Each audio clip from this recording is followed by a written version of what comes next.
Hey, good morning, Metropolis. It's now 5 after the hour of 6 a.m. in the big monster city. Come on! Let's get pumped! Not drinking any fucking Merlot! What can I say? The camera loves me. Shall we begin? After you, Junior.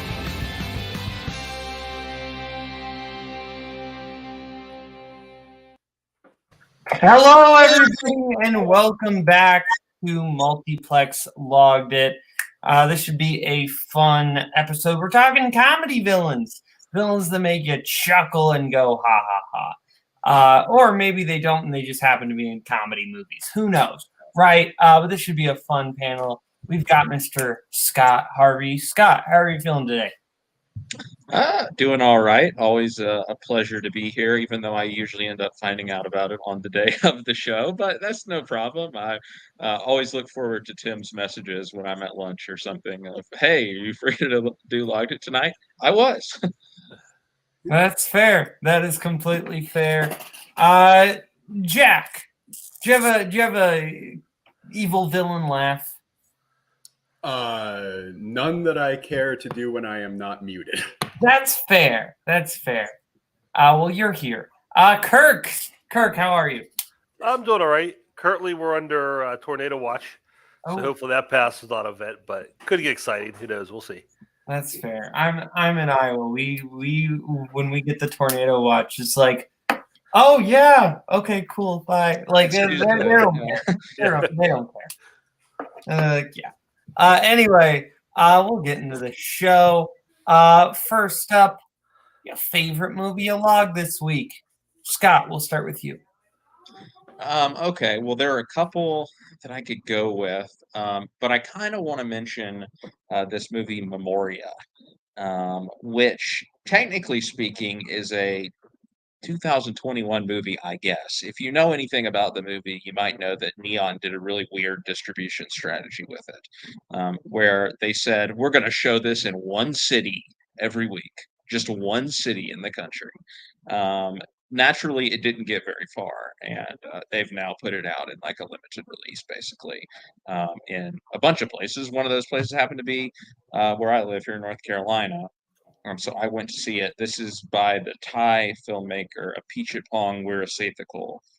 His most famous movie is Uncle Boonmee, Who Can Recall His Past Lives, which people might have heard of. But this is his latest movie, and it stars Tilda Swinton as this woman who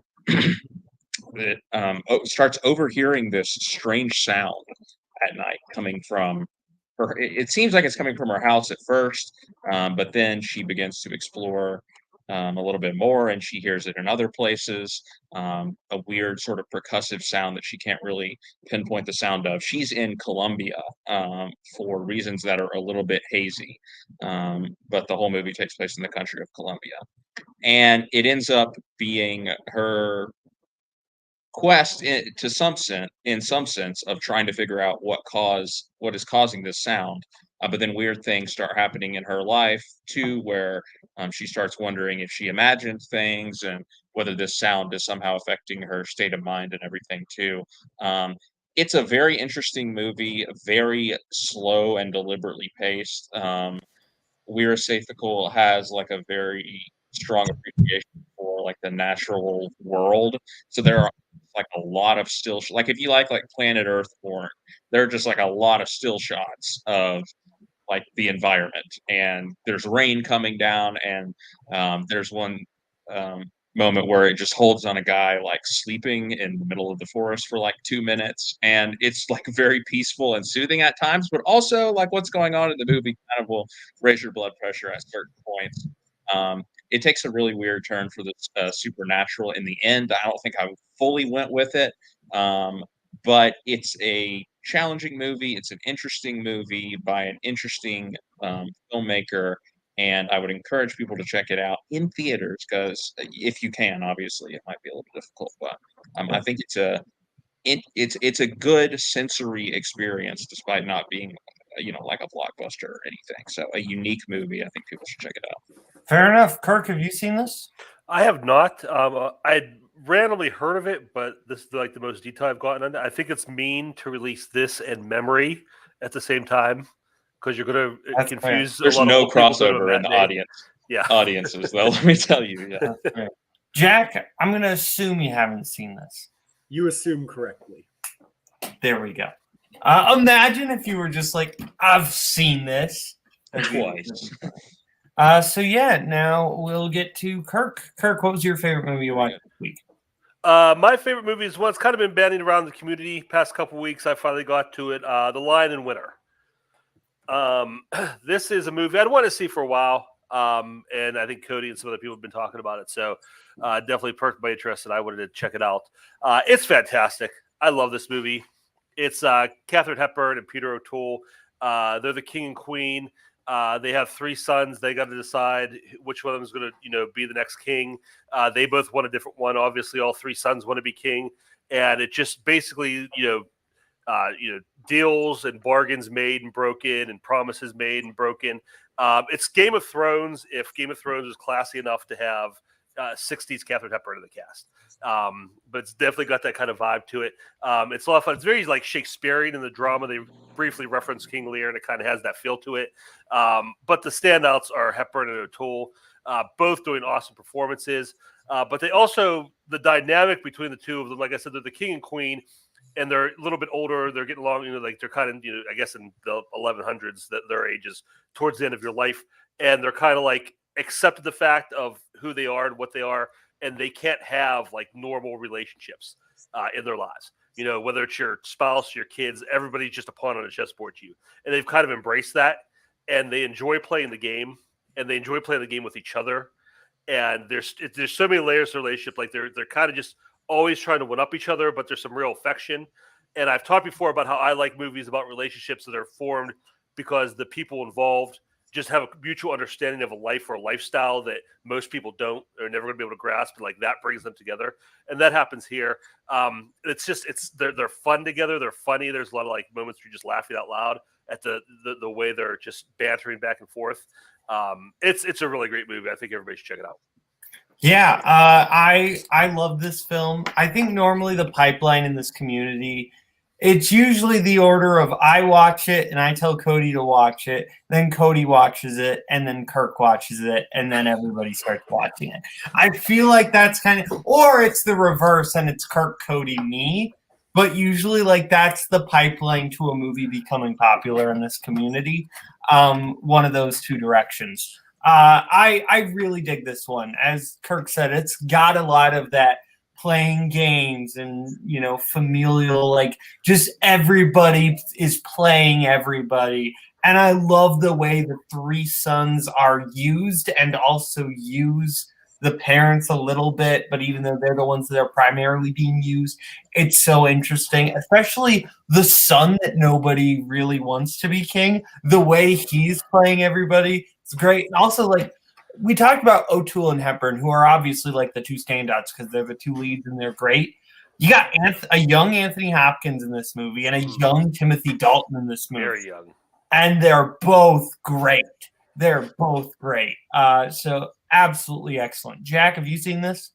No, but I want to really badly. This is high on my watch list. I just haven't gotten around to it. That is fair. Scott? Haven't seen it yet, but I'm a big fan of everyone involved, so I'd like to get around to it at some point. That is fair. Okay, Jack, what is your favorite movie you watched this week? Well, I'm not going to pick this week because The Northman was a little bit ago, but I did go back and watch Robert Eggers' first film, The Witch, and that was a great movie. Anya Taylor-Joy was fantastic in it. Basically, takes place, I can't remember what year it takes place in, but it's the 1600s. I don't know. I think the 1630s, around 1630s, 1640s, somewhere in there. But basically, these this family is essentially exiled from their village, and they have to live just on their own, like in the wilderness, and the their newborn child disappears, and their crops begin to fail, and things just kick off from there. Anya Taylor-Joy's got a really great performance in this. One of her better performances that I've seen. I can't remember the name of the Anya Taylor-Joy's father in it, but Ralph Ineson, yeah. Yes, Ralph Ineson. Thank you so much. He's great in this. I have trouble understanding things he says 100% of the time, but he gives a solid performance as well. But my goodness, did I make a mistake watching it at 1 a.m. 2 days in a row? It's great. And no, that ending is phenomenal. Incredible. Mm-hmm. I'm not big on The Witch. I just don't think this is a me movie. I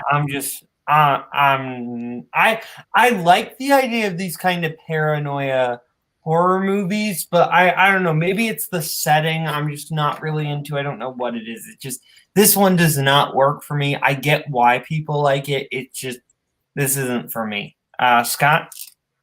Yeah, I love this movie. I think this is my favorite of Eggers' movies still, I think. Yeah, it's amazing. Like, you know, for a first feature, it's like, it's so confident at its own thing. Like, Robert Eggers immediately like establishes his own style that he has like maintained throughout his movies. Like, you definitely know when you're watching one of his movies, and it was like present immediately from the first movie, because, you know, nobody was really making movies like this. So that the atmosphere is great. You know, I like his use of the period, and, you know, a very effective evocation of the period and the authentic dialogue and everything. He really takes a swing for it, and at least for me, it pays off. And yeah, I think Anya gives a great performance as well. One of her best, and haunting ending to the movie. That's fair. Kirk? Yeah, I mean, I respect the movie. It's very well made, great performances. Like Scott said, it's very atmospheric and achieves, in that sense, everything it's trying to do. I'm the opposite of Jack, though. I've said this before. Like, the ending, I just can't get on board with it. And I won't spoil anything, but basically, I mean, I understand that it represents other things, and maybe it's not meant to be taken literally, but I can't get past literally what's happening. And we followed this character for so long, and now that's it. And this is what they're going to do. And like, that just is a bit, and I mean, I'm a fan of down endings. Like, I love Hereditary. Like, I could take a down ending in a horror movie, no problem. But for some reason, just specifically this one, where she specifically ends up, like I said, I can't get on board with it. That's fair. I agree with everything you just said. Okay, so now we get to me. I'm going with a film that has two titles. I'm going with the U.S. title. You could also call it the UK title. Stairway to Heaven, also known as A Matter of Life and Death. This is a Powell and Pressburger movie. I've been wanting to watch more of them. I know John's in the chat, so get hyped, John. This movie is awesome. So for those who haven't seen it, basically premise is David Niven is this like World War II fighter pilot who his plane goes down, and by all means of logic, he should die, and he doesn't. And basically we find that it was just due to a slip up in the afterlife. But in that time, he's fallen in love, and now he wants to stay alive. So then there's kind of this whole thing of like, they're trying to get him back, but he's trying to argue that he should stay. And it turns into a little bit of a trial towards the end. And if you know me, you know, a movie that is about the afterlife and has a trial in it, or a trial-like thing, what's that going to be? Let me just say, I'm pretty sure Albert Brooks really enjoyed this one. So yeah, this movie's awesome. It's like got great little comedic moments, so I wouldn't necessarily call it a comedy. I really like this one. Cast is great all around. This movie's awesome. I want to watch way more Powell and Pressburger now. Jack, I'm going to guess you haven't seen this. I mean, the song is good, but other than that, no knowledge of Stairway to Heaven. That's fair. Kirk? Yeah, I saw somebody had this on the top 100 last year, so I watched it for that. And It was. I liked it. Like it's fun. Like I like the heaven and earth stuff. Like how they like the visual differences, and just the fact it's like heaven. It's heaven's black and white, right? And the earth is in color.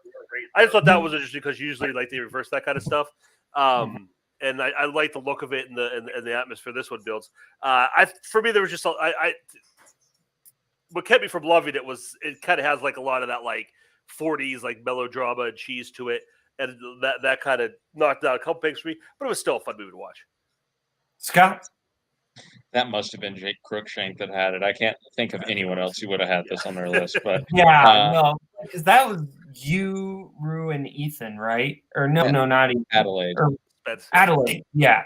And no way Adelaide has seen this, and no way I would assume you and Rue haven't seen this. So. Yeah, unfortunately, I haven't seen it yet, but it sounds interesting. I do enjoy defending your life and trial scenes and stuff like that. So yeah, I'd probably be into it. Yeah. Okay. So that's the movies we liked. Let's talk about the crap. Scott, what was bad this week? So I talked about Moria, which is kind of a brain-melting movie in a good way, in my opinion. And I happened to watch a movie that's also a brain-melting movie in a not-so-good way. When I went to see Inland Empire at my indie theater this week. This is David Lynch's most recent movie. It's 16 years old now, but it's been very hard to come by for years. But they just did a new 4K remaster of it and have released it at some theaters. I've never seen it before. I do very much enjoy David Lynch for the most part, so I knew I had to go and check this out, even though I've heard a lot of things over the years about this movie is like his most inscrutable thing ever. Like you need to just accept that it's not going to make any sense. And you know what? Everyone was right. I feel like this movie is kind of the things that Kirk incorrectly says about Mulholland Drive are actually true about this movie. It starts off okay. Like Laura Dern plays this actress who is getting cast in a remake. Well, not a remake, in a movie that was once they tried to make it in Poland with it was a failed Polish production because it was like cursed.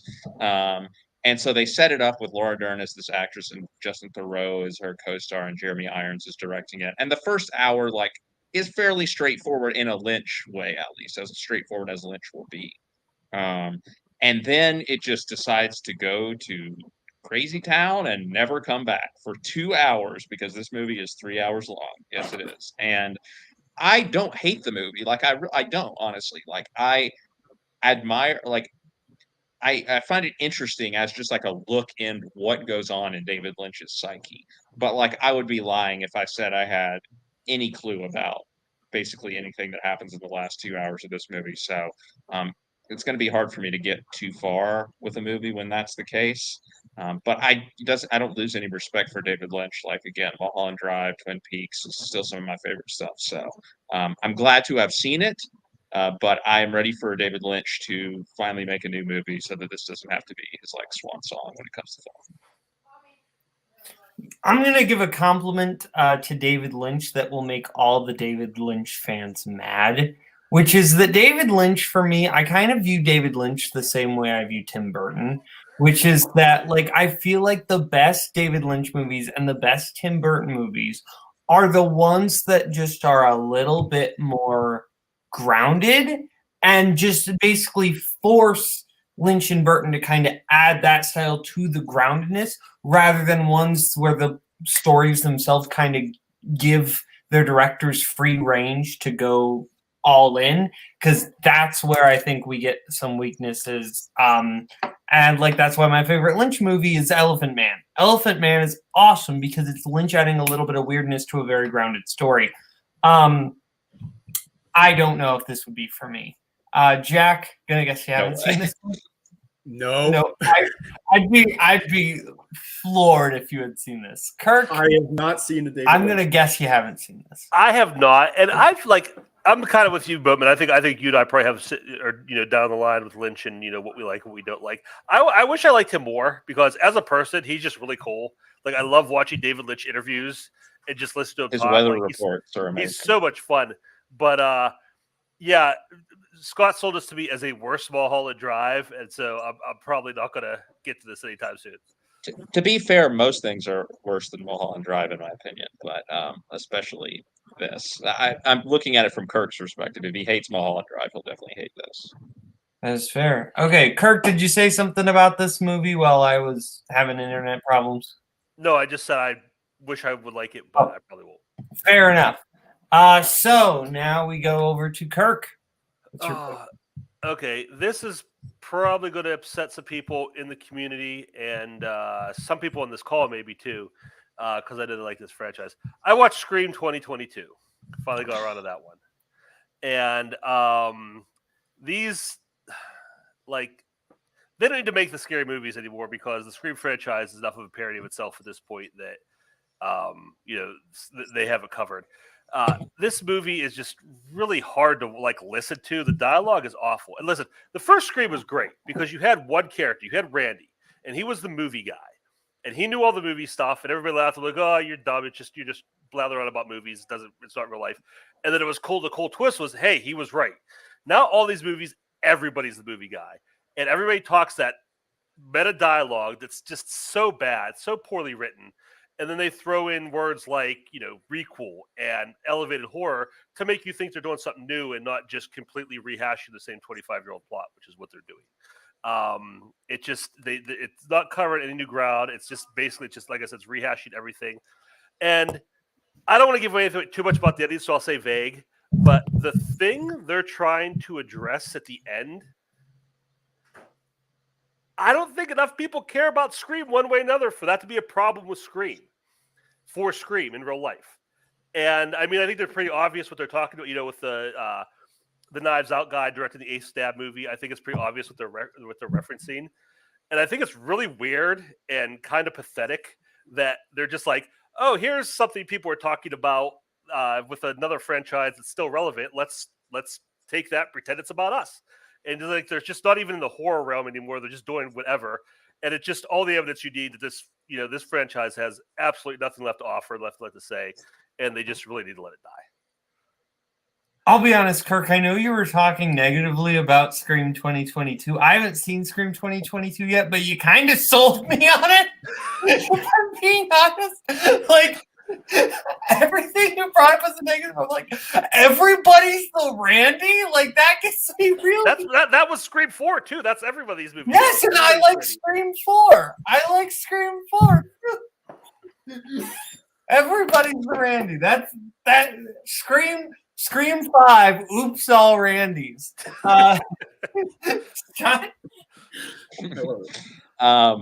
Yeah, I really enjoyed this. I like all of the Scream movies to varying degrees. I mean, the first one's still the best for me, and then probably the second one, honestly.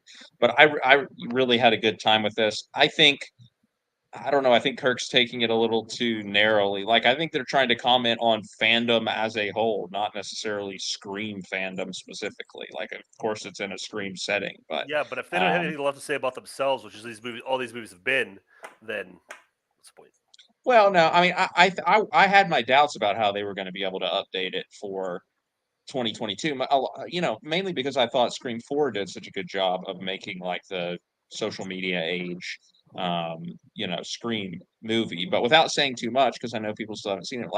I think that, the stuff they do with commenting on elevated horror and legacy sequels and stuff, that's how they update it, because this is stuff that we are seeing now and weren't seeing, back when Scream 4 came out. So I think they did a surprisingly good job of updating it for me. Now, I don't know what they're going to be able to do in the next one, which is coming out next year. But look, they've given me no reason to doubt them thus far, even though it's not Wes Craven anymore. Sure. Jack, have you seen this? Yeah, I have. I've seen it twice in the theater, and I like it. But could you imagine Rian Johnson fucking up the 8th movie in a franchise so badly? No, I literally could not. Yeah. Or it is the 8th movie. Shut up. It is the 8th movie, but you're still. It's good. I said it's good. And you're wrong. Anyway, now we go to Jack. All right. Well,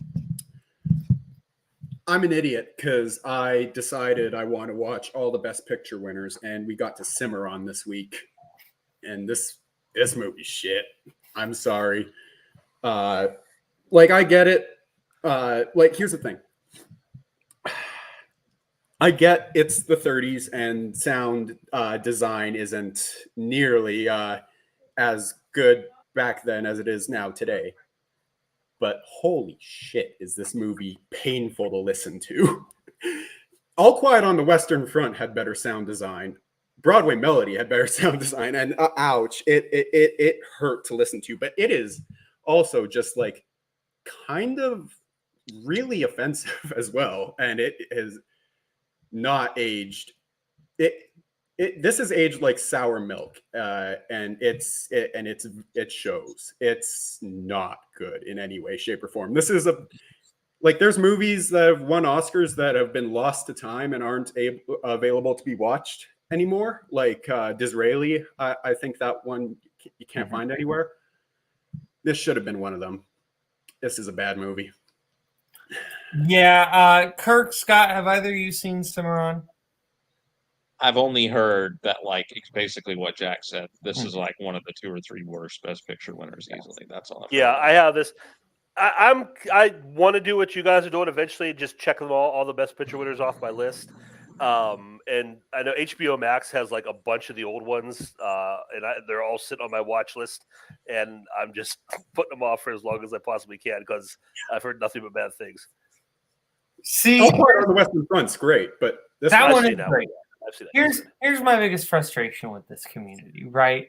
I was the first person, as far as I know, to actually watch all of them. I did it. I did the thing. I climbed Mount Everest. And I told everyone, no, don't do this. This is an awful idea. Stop. Don't do it. I hated myself. Stop. And what did the people do? Oh, let's make a podcast around it and a whole thing where we go through all of them on a week by week basis. Kirk, don't. Here's watch some of the ones. Just watch the ones that have like I've given like a 2.5 or above. Because I'll be honest, I was maybe a little generous with some of these ratings because I got Stockholm syndrome by the end. Like, I gave this movie 2 stars initially, and honestly, that was way too high. But I got a little bit of Stockholm syndrome. Don't watch these. Just don't watch these. Don't watch them on. It's bad. Thank you. So now we go over to me. And the worst movie I watched this week, I should have had this prepared. I didn't. I got distracted by how bad Cimarron was and by, no one heeding my word. Yeah, I'm going with that one. Yeah, that's the worst. All right. Hey, is Andrew Barr watching? Because I watched a little film, starring James Cagney about a certain theater composer, Yankee Doodle Dandy. I called it Yankee Dandy Doodle on the screen. But you know what? I don't respect this movie enough to change that writing. This movie is bad. This movie is like really boring. Like, that's the thing, right? I don't think George M. Cohan deserved a movie. I think is like the biggest problem is I just don't think this guy really deserved a movie. And like all the songs are like fine. There are like 2 or 3 I recognize. Like, yeah, that's the song. And even then, it's not. I don't even want to see a full musical number, let alone a movie around it. I just don't think the movie itself is very interesting. It just feels like such a slog to get through. Walter Houston was nominated for this, and I'll be honest, I don't get it. He's like not great, and I like Walter Houston. James Cagney won, and he's good. He's good. I don't love this performance. I think he's solid. I just think this movie's kind of bad. Scott, have you seen this? I haven't, but you know what? It's a good thing that they stopped making musical biopics about people who didn't have interesting stories after 1942, and that's definitely never happened again. Jack? Yeah, no, I haven't seen this one, but chances are I'll watch it at some point because it won That's Best fair. Actor. Kirk? I've seen it. I don't feel strongly negative about you. I think there's a lot wrong with it. But I do think Cagney elevates. I think Cagney deserves to win just because in my opinion, he makes this movie watchable. I think his performance is. I mean, it's just like a lot of like raw patriotism, like borderline propaganda. But he brings something real to it, and I really enjoyed watching him. And without him, this would be like maybe one of the worst movies. This would be like one of those like reels they show before a movie to for like recruitment during World War II or whatever. Like that's what this movie would basically be without him. And I'll give you that. I'll give you that. Without Cagney, this movie is worth. Cagney is the one good thing in this movie. I just don't think he's that good, but I get fair. Yeah. Yeah. So that concludes it for. Oh, Scott, you didn't say anything about this, did you? Yeah, I did. I just made Oh, you did. a joke Okay. about how. Never mind. But that concludes it for least favorite this week. So now we get into the main thing, comedy villains. Scott, I'll start with you. All right. Well, I'm just going to go ahead and take what I hope is one of the obvious choices off the board. And I'm going to pick Regina George from Mean Girls. Yeah, I mean, this movie is iconic. I think, especially for people of, the generation around myself, Boatman, Jack, that we're in. But I think it's transcended that, honestly, at this point. I think it's just pretty widely accepted as a very, very funny movie. And while all the performances in it are, contribute to that, I think, you know, Rachel McAdams as Regina George, kind of like I feel like this is the definitive Mean Girl performance. Like I don't feel like anyone can ever do it again. I don't know that anyone ever did it before her, honestly. Certainly not as well as she did. But like basically every single line that she has in this movie is a meme at this point. Like, you can pretty much recite all of the lines that she has. She perfectly captures, I think, that feeling of the popular person being just a horrible, vapid, and evil person, but also having this cult of personality around them where they can't help but attract people still, and people still want to try and do everything like them and be like them and imitate them, even though everyone knows that she is a horrible person. And I think she's able to portray that really well. Rachel McAdams is a very versatile actress. We've seen her in all kinds of movies, and this really shows off her comedic chops. I think, again, she fully buys into this role and makes it something special. I mean, I don't think that this, even though it's a funny character on the page, I'm sure I don't think that this character would be Regina George, right? Would be a cultural icon without Rachel McAdams playing the role. So yeah, I mean, not much needs to be said. I think she's, like I said, I would hope that she's one of the obvious choices here. Yeah, I 120% agree. This is a completely fair pick. Regina George, this would have been my first pick had you not picked it. To me, this is one of the few comedy villains that also just, while being a comedic villain, does not exist just for the joke. A lot of comedy villains, they are there just to be the joke. Or they're the stick in the mug. She just has such a great comedic identity while also just feeling like a fully fleshed out character. And Rachel McAdams is so funny. And her interactions with other Mean Girls are great. Jack? Yeah, no, great pick. This would have been my pick had you not taken it as well. But yeah, no, she's fantastic in this film. Yeah, no, love her. She's great. Kirk?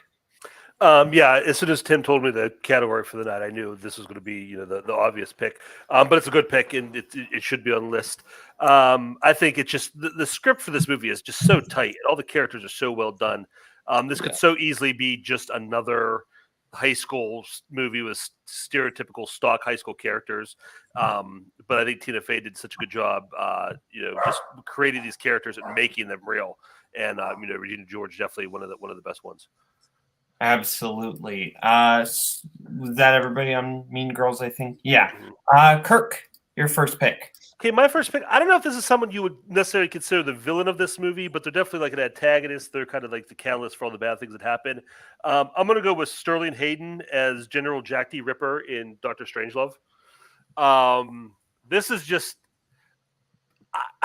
nobody's playing in this movie for laughs, but he just plays this character so straight.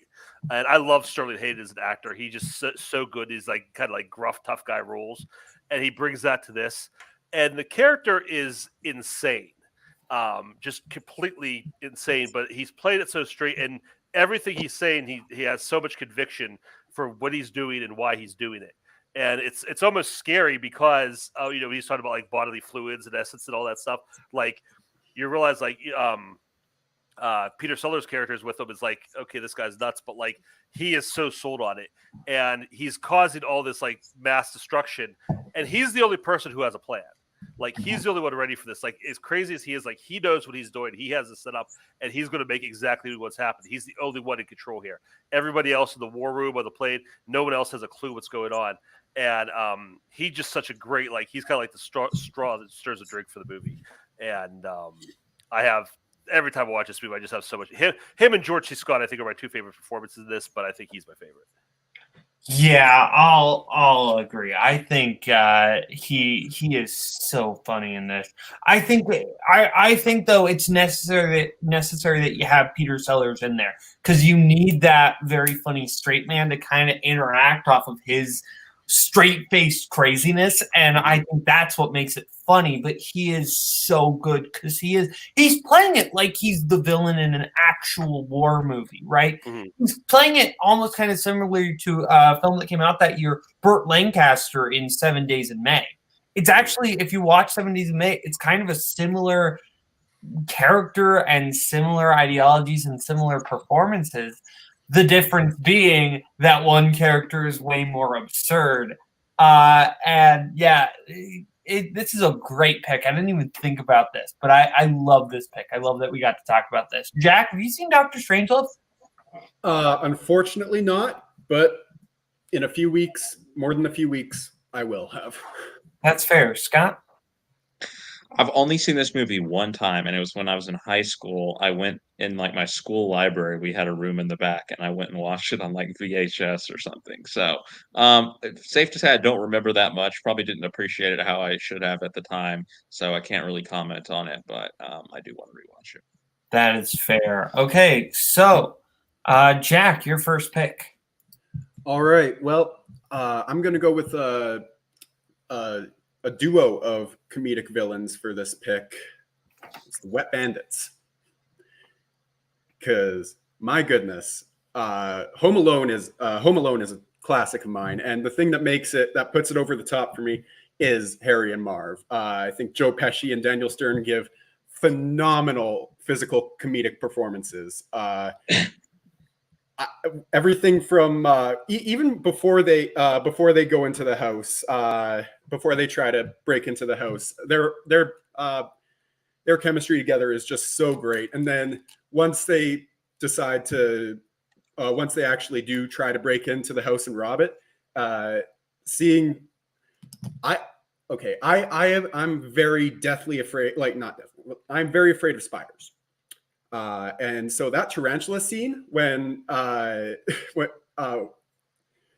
that tarantula scene both terrifies me and makes me cry laughing every single time I see it, especially Marv's scream, kind of just puts it over the top. He's got the most hilarious scream of anyone in movies. Like it's hilarious. But no, they're a great comedic duo in this, and I immediately thought of them when this list came up. Yeah, no, this is a great pick. They are what makes this movie.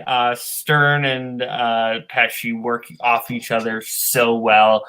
Pesci clearly trying so hard not to swear in a kids movie, and honestly, that makes this performance like 20 times funnier because you can tell that Pesci is like, honestly, I think Pesci is like straining himself not to swear, and I think that just makes the performance like so much funnier because it is a character who is, you know, kind of straining themselves and everything. So putting Pesci in that situation is great. And Stern, I'm watching Daniel Stern show up and things, and I just really dig Daniel Stern. I think Daniel Stern is awesome. Like, dude's my personal favorite part of Diner. If you've seen Diner, like I love him in Diner. He's also great in Breaking Away, great in a few other things. I really like Daniel Stern. I think they just work off each other so well. Scott? Yeah, it's a great pick. I was going to say the same thing, that like I actually love seeing Joe Pesci in a kids movie doing his normal Joe Pesci thing. It actually works surprisingly well, and they both seem like they're having a great time just making this movie. So I think it's another kind of obvious choice, but a good one. Absolutely. Okay, Kirk. Yeah, I'm not a huge Home Alone fan, as a lot of other people are, but I think they're definitely the best part of this. And I think like what you guys kind of alluded to, like they're actually playing like villains, like they're like, and I think a lot of it's because it's Joe Pesci, like we're trained to like be afraid of Joe Pesci, but like they're actually like kind of like sociopathic in this, you know. And that's to me when you rewatch this, you see Joe Pesci as the cop in the house, like talking to them. That's creepy. Like you're like, oh, that's kind of, you know, that kind of freaks me out. And that just makes for such a better payoff when it turns into a Wile E. Coyote cartoon at the end, and they're just getting the crap beat out of them. Just like how it just completely turns everything on its head. It's a lot of fun. So, yeah, that's a good pick. Absolutely. Now it's up for my first pick, and I'm going with as kind of Scott alluded to with Regina George. Sometimes a comedic character works so much because of the performance. And I don't think anyone could have done better with this character than Timothy Dalton as Skinner in Hot Fuzz. I think that Skinner in Hot Fuzz is so funny because Timothy Dalton is playing it as like an action movie actor who is hamming it up so much as the over-the-top villain. And he's hamming it up so much that it becomes ridiculous and funny. I love the scene where he and Angel are jogging, and Skinner's just like, I'm a slasher and I must be stopped. I'm a slasher of prices. Like, he's just that grin. I love that shot of him next to the picture behind him smiling. Like, just what a perfect ridiculous villain. I love everything about this performance.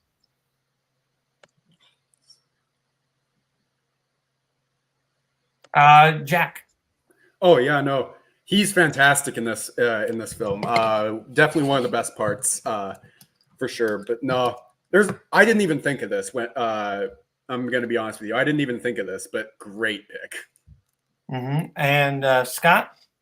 Yeah, no, it's definitely having fun with Timothy Dalton, like the casting of Timothy Dalton in the first place. And you can tell he's like relying on his experience doing action movies and being James Bond and stuff. And a franchise known for its over-the-top villains. So it's a good choice with like some meta layers to it. It's not like my favorite Edgar Wright movie or anything. I don't rewatch it a ton, but I like the movie and the performance for sure. Kirk. Yeah, I like it because I think it's like it's two levels.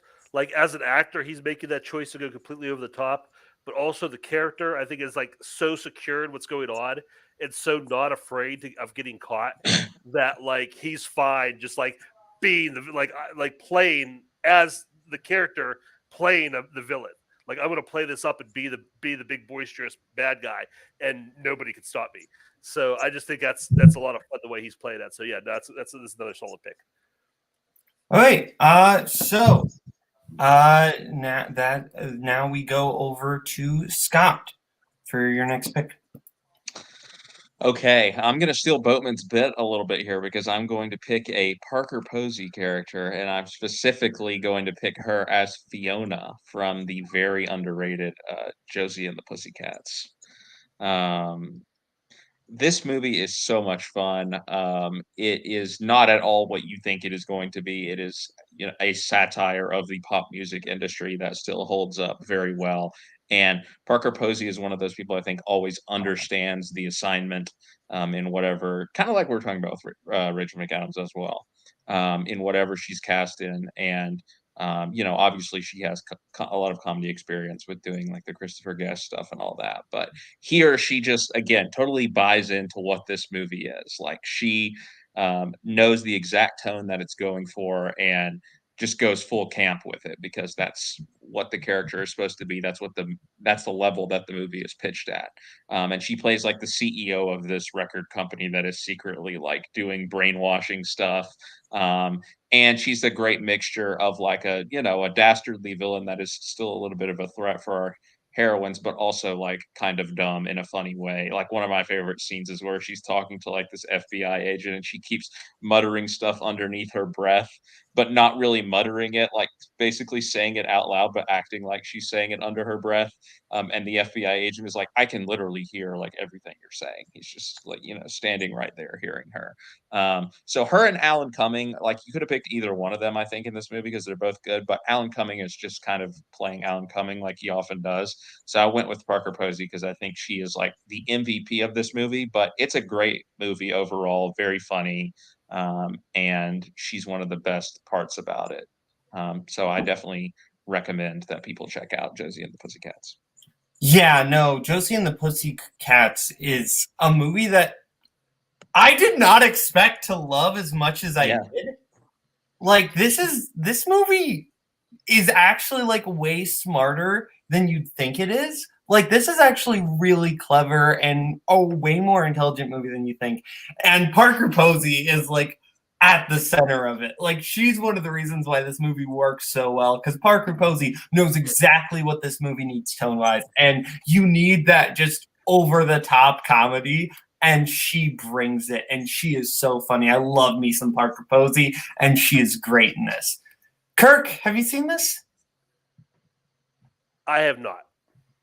Jack? Nope, but I want to.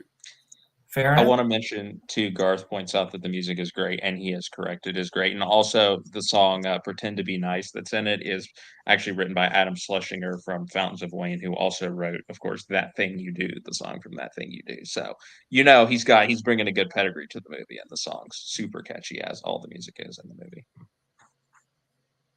That is fair. So now we go over to Kirk. My next pick is a character that I love, and I brought this up when we did overall top 10 villains on YLS, so I'm definitely going to bring it up for comedy villains. I'm going to go with Robin Williams as Rainbow Randolph in Death to Smoochie. I love this so much. Like the movie is just has such a fun conceit. It's like this children's television, production world is basically just a front for this basically criminal underground. And Rainbow Randolph is in complete control of it. He's got all this graph, and he's has all these things going on where he's basically just ripping off the parents and grifting them and making them pay to get their kids on TV and do all this stuff. And he's just in complete control of it. And once Edward Norton's character comes along, he's a great foil because Edward Norton's basically playing like a Ted Lasso type, like super positive, like everything's great, like just the perfect person you'd really want doing a like a modern day Mr. Rogers, almost like the guy you would definitely want in that position. And he eventually starts to like take over for Rainbow Randolph, and like Rainbow loses all his power. And as his world starts to crumble, it's one of my favorite Robin Williams performances, just seeing this guy's life turn to crap. And like him trying to get it back so desperately and just becoming so pathetic. It's one of my favorite Robin Williams performances. This is back like the era when he was doing like Insomnia and 1 Hour Photo and Final Cut and all those. And I think this is my favorite of his like dark or like, non-comedic roles, whatever you want to call it, because you get that, like you get a very like visceral, mantic Robin Williams performance that you're used to. but it has like that razor sharp edge to it as he played his character. So I think it's something that definitely belongs on this list. I have not seen Death to Smoochie, but I'll be honest. I've been told Death to Smoochie is not great. So Kirk, you liking it makes me kind of want to watch it. It's not the greatest movie you're ever going to see, but I think it's fun. Is it watchable? Is it like? Oh yeah, it's definitely watchable. What did you give it on Letterboxd? I think I gave it 3.5. Okay. Wow, a masterpiece. So Jack, what? No, I haven't. And Scott. Yeah, unfortunately, I haven't seen it either. Okay. So now we go over to Jack. All right. I am just trying to figure out who I want my second pick to be, and sure, I'll go with this one. All right. Yeah, no. My dad, my brother, they're both big golfers. And my dad loves Adam Sandler. So, specifically Happy Gilmore. So naturally, I have to pick Shooter McGavin, who's just the biggest piece of shit. Who at first isn't totally like in the wrong. Like he thinks Happy doesn't belong like on the tour, but the way he goes about it as just the biggest dick possible puts him up there as one of the best, one of my favorite comedic villains. He's got so many great back and forths with Happy. I eat pieces of shit like you for breakfast. You eat shit for breakfast? No. I love this movie so much, and Shooter McGavin is a massive reason why. So I think he's great. Hey, yeah, Shooter McGavin is like very fun. I think I'll be honest, I think he's what makes this movie. I don't really like Adam Sandler in this all that much. I think Adam Sandler's fine. Shooter for breakfast is like that's a great comeback. It's because Shooter is so cocky. Like he's like, I love the little finger guns and Christopher McDonald plays his character so well because he's so hateable, but like in an entertaining way where you're laughing at how ridiculous this guy is. Yeah, this is a great pick, Scott. I don't like this movie, not surprisingly. I'm not a fan of Adam Sandler comedies, and this one I don't consider to be any better than any of the others I've seen. I knew that this one would probably come up. I don't have a problem with, Christopher McDonald or whatever. It is a character that has kind of stood the test of time. And I will say that if you follow golf at all, which probably not that many people here do, but there are some golfers on the tour right now who have a Shooter McGavin like attitude that I don't appreciate. So I guess it is aged well in that regard. But yeah, it's I never would have picked it, but I understand why it's on here. That is fair. Okay. So now sorry. That's okay. No, this is a great pick. Like I didn't even think of this. I should have. I actually had another Adam Sandler movie villain in mind. I didn't know why I didn't think of Shooter because this is great.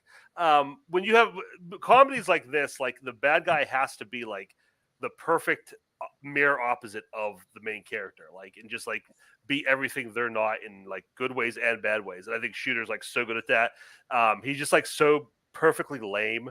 Like how he keeps telling like the David Hasselhoff joke, and you just see like an insight to like who he is and just how like fragile he is, and how much he cares compared to how much Happy doesn't care is what makes this movie so great. Like Happy doesn't care; he's like taking over, and this means this is the Shooter's entire life. And yeah, this is Christopher McDonald. Like still, this movie's almost 30 years old. Me and my friends, anytime you see Christopher McDonald in the movie, it's like, oh, it's Shooter McGavin. That's his name is Shooter McGavin. He's not Christopher McDonald. He is Shooter McGavin. So that's a great pick. Great pick, Jack. That is fair. Okay, so now we go over to me. My next pick. I know last week was animated villains, so I didn't want to actually. Oh wait, no, I forgot. Never mind. I was gonna do an animated villain pairing, and then I just remembered I've got something else. I'm going with Bill Lumbergh from Office Space. You want to talk about just completely punchable characters?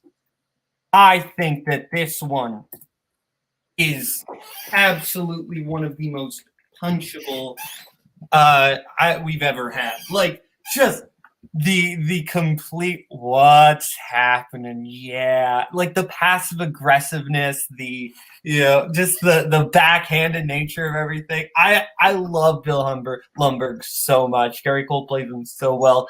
He's just the epitome of just the worst boss ever. Like, that's just who this guy is, and it's such a great character and a great performance. Did I say the? Well, I might have said the.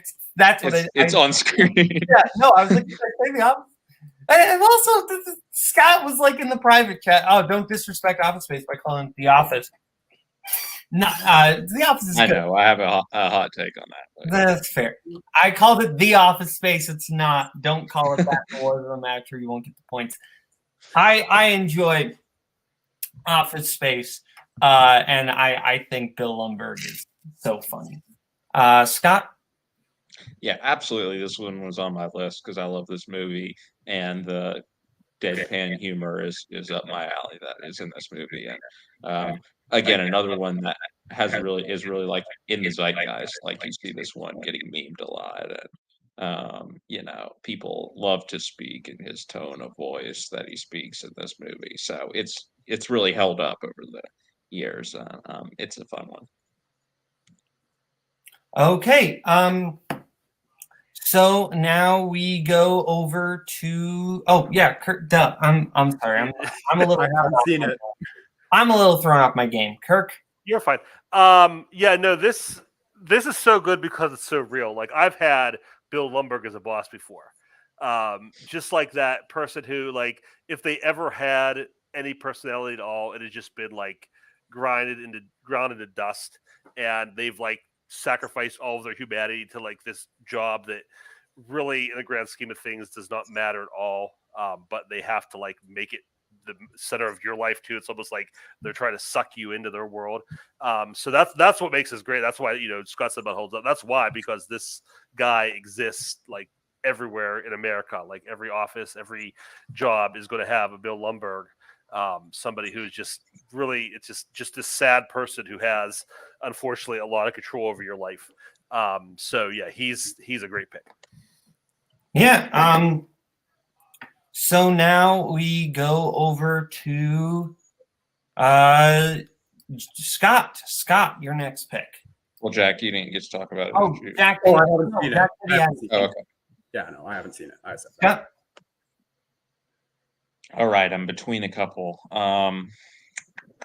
Just because Kirk's here, I'm going to go with Ben Affleck as O'Banion from Dazed and Confused. This is Ben Affleck, probably, I'm sure doing the very difficult role for him of playing like a fratty douche, basically. He's a high school student. Of course, looks way too old to be a high school student, but his chief goal is to haze as many of the freshmen as possible and hit them with his wooden paddle. He's a great, he's definitely the villain of the movie, because like a lot of the characters, I think it's ambiguous maybe how you feel about them. It's not so easy as making someone a hero or a villain in this movie, but it's fun to have this like one character that like basically everyone is kind of united against.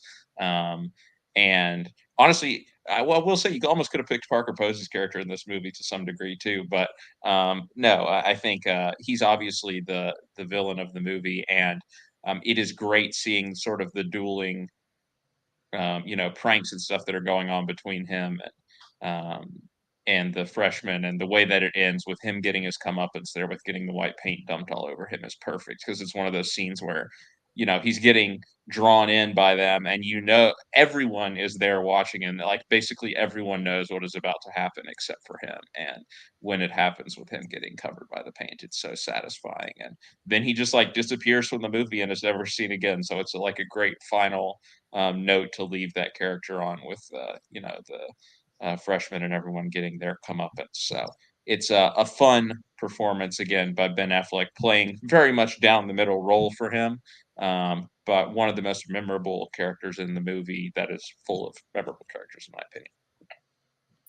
Yeah, no, O'Banion is the worst. I love O'Banion.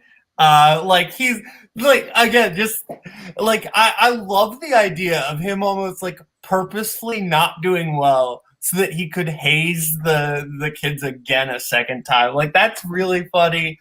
Ben Affleck, I've said this before. Ben Affleck's best roles are where they play on the fact that you kind of naturally don't like Ben Affleck. Like that there's just something about Ben Affleck that's hard to like, and his best roles play on that, and he is so funny in this. I love Dazed and Confused. Jack, have you seen Dazed and Confused? Unfortunately not. I do, however, know a couple people that love Ben Affleck in pretty much everything he's in. But I haven't seen it. That is fair. Scott? You mean Kirk? Or yeah, Kirk. Everybody knows how I feel about this movie, so I won't go into that. But I think this character is kind of one of the problems of the movie. It's like he's a douche, but like the only thing that makes him douchier than the other main characters is that like we know the people he's attacking, and like so that makes him worse somehow. But everybody's just as bad. That's fair. Now Kirk, let's take us home with the last pick. Okay, last pick I think is a classic villain. The actor is somebody we're not going to talk about, but the character is definitely somebody who is in like the all-time great comedy movie villains. I'm going to go with Ed Rooney in Ferris Bueller's Day Off. I think this is just such a great he's just so good. I mean, I think it's like I said about playing a foil, like, and just be that person who is like, you need this character in this movie because Ferris is in and of himself kind of unlikable. So you need somebody who you're going to root against more than Ferris. And that's who Ed Rooney is, just trying to spoil this day. And you see that, like, it's not the big deal. Just kid take a day off school, and it becomes like his obsession. And just seeing him get the crap beat out of him and just have like the worst day of his life. And it just keeps getting worse as Ferris's day gets better. It's so good. And it's just such, like I said, the perfect foil. Just that, you have the high school student, you have the principal. It doesn't get any better than that. No, like just the way this bleeds into obsession is so brilliant and so smart. I love Rooney just completely just going crazy. Because look, is he correct? Is Rooney, from an objective perspective of Ferris is skipping school and shouldn't do that? Sure. It's the lengths that he goes to because he feels crazy. That's what it is. He feels crazy because everyone is pretending like what's happening isn't happening. So he goes insane. And that is so funny and so brilliant. I really think this is so funny. Scott?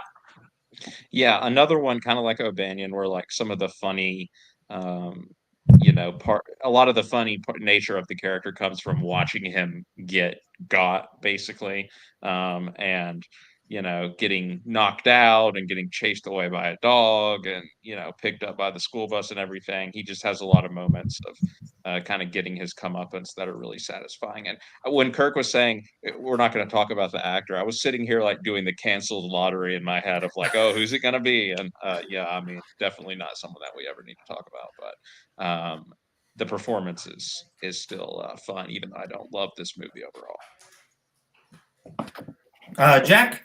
Yeah, this is a great pick. I don't know why I didn't think of it, but great pick. I don't know if there's a scene in I don't know if there's a scene in a comedy movie where I've laughed harder than the phone call between Ed Rooney and I'm forgetting his name now. Ferris's friend, Cameron. What? How did I forget Cameron? It's only the name of like half the people in this community, so fair. Yeah, no. But no, that scene kills me every time. He's just he's the perfect villain for this movie. Yeah, no, great pick. That is fair. Okay. So now we go to In Bruges, the movie that, I should bring back what everybody picked. We talked about Regina George, Jack G. Ripper, The Wet Bandits, Skinner, Fiona, Rainbow Randolph, Shooter McGavin, Bill Lumberg, O'Banion, and Ed Rooney. So now we talk about the movie of the month, which is In Bruges. You start because it'll be quick. Again, as I alluded to at the beginning of the episode, I did get added today, so I did not have time to rewatch this after work today. But I have seen the movie before. I do enjoy it. I enjoy Martin McDonagh's style of black comedy a lot. I think all the performances are really great. It's one I've wanted to revisit because it's been a few years, and a lot of people really love it and talk about it as one of the better comedies and everything from the 2000s. But just haven't gotten around to rewatching it. But I like the movie. If you're asking me what stars I would give it, I'd give it 4 stars out of 5. All right, Kirk. Yeah, I was late added today too, and I am on the panel next week. So I could talk about it, but I'm going to wait to rewatch it. I'll talk about it next week. That is fair. Jack? About an hour and a half before the show today, I was on StreamYard with John Petrovich, and I realized I hadn't seen In Bruges yet. So I have about 10 minutes left, but I am loving it so far. I think Martin McDonagh just works for me as a director. Between this and three billboards, he hasn't missed so far. I think Colin Farrell is fantastic in this. He's great. But no, Brendan Gleeson and Ray Fiennes in their roles are just so perfect. I love Brendan Gleeson so much, and basically anything he's in. But I don't know what I expected this movie to be, but it wasn't this, and I'm having a great time with it. So if I were to give it a star rating right now, I'd say 4.5 stars. But I really enjoy In Bruges. I think that I love the dynamic between Gleeson and Farrell, right? Because especially when Farrell is a little bit more manic and Gleeson is the steady hand, I think that's such a great, because Farrell clearly just does not want to be where he is, and he is so antsy. He's so he's constrained. It's kind of like Pesci in Home Alone a little bit, where he's constrained, even though it's a different type of constraint. He's just playing constraints so well. And then I love towards the end where Ray Fiennes comes in. I think Ray Fiennes has one of the greatest insults in movie history in this movie to his wife. I think that about the phone is one of the greatest insults in movie history. I love this bit or this movie. I would go 4.5 out of 5. All right. So that concludes our show. Next week we're talking Stephen King adaptations. Next week movies based on TV shows, and May 24th action sequels.